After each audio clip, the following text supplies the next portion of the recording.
পেজেশকিয়ানের সাম্প্রতিক পাকিস্তান সফরকে ঘিরে আন্তর্জাতিক মহলে ব্যাপক আলোচনা শুরু হয়েছে। কারণ ইরান ও আমেরিকার মধ্যে যুদ্ধবিরতির পর এটাই ছিল তার প্রথম বিদেশ সফর, আর সেই কারণেই এই সফরের দিকে নজর ছিল বিশ্বের অনেক দেশের। বিভিন্ন সূত্রের দাবি অনুযায়ী মাসুদ পেজেশকিয়ান তার সফরের জন্য একটি বিশেষ ধরনের বিমান ব্যবহার করেছেন। আলোচনায় বলা হচ্ছে এটি মেরাজ এয়ারলাইন্সের একটি বিশেষ সংস্করণের বিমান। এই ধরনের বিমান ইরানের রাষ্ট্রপ্রধানদের ব্যবহারের জন্য বিশেষভাবে প্রস্তুত করা হয়। জানলে অবাক হবেন, এই একই ধরনের বিমান মূলত ইরানের ফুটবলাররা ব্যবহার করে থাকে। এই বিমানের ভেতরে মূলত একটি কমান্ড সেন্টার রয়েছে, যেখানে বসে ইরানের রাষ্ট্রপতি যে কোনো ধরনের সিদ্ধান্ত নিতে পারেন এবং তিনি সরাসরি ইরানের সকল মিলিটারি ঘাঁটির সাথে যোগাযোগ রাখতে পারেন। ইরানের এয়ারপোর্ট থেকে ওঠার পরেই বিমানটিকে ঘিরে ছিল কঠোর নিরাপত্তা ব্যবস্থা। বিভিন্ন সূত্রের দাবি অনুযায়ী ইরানের আকাশসীমার ভেতরে প্রেসিডেন্টের বিমানকে নিরাপত্তা দিয়ে এগিয়ে নিয়ে যায় ইরানের MiG-29 যুদ্ধবিমানের বহর। তবে এখানেই শেষ নয়, বিভিন্ন আলোচনায় আরও বলা হয়েছে যে এবারের ভ্রমণে প্রেসিডেন্টের বহরের সঙ্গে একটি বিশেষ রাডার বিমানও ছিল।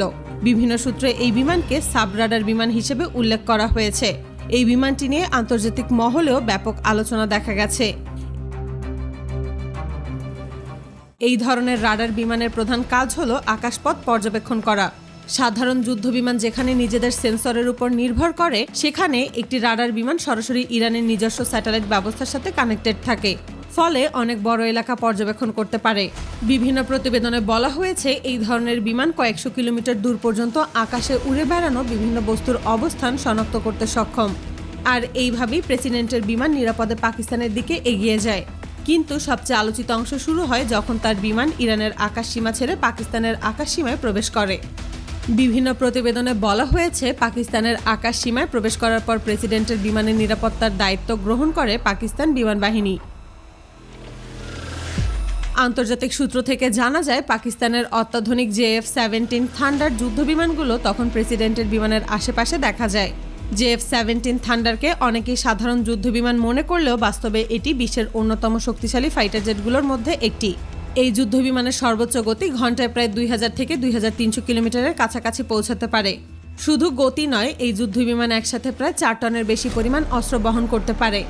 এর মধ্যে বিভিন্ন ধরনের গাইডেড বোমা, এয়ার টু এয়ার মিসাইল এবং এয়ার টু গ্রাউন্ড মিসাইল, এমনকি বিভিন্ন ধরনের রকেট বহন করতে পারে।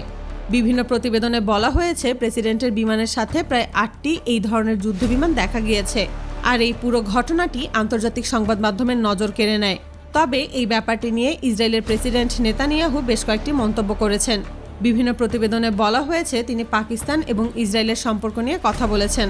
বলা হয়েছে নেতানিয়াহু তার বিবৃতিতে পাকিস্তান এবং ইসরায়েলের সম্পর্ক আরও কঠিন হতে পারে বলে উল্লেখ করেছেন, কিন্তু এ ব্যাপারে পাকিস্তান কোনো ধরনের জবাব দেয়নি।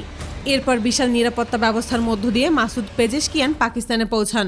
সেখানে তিনি দেশটির শীর্ষ নেতাদের সঙ্গে একাধিক বৈঠক করেন।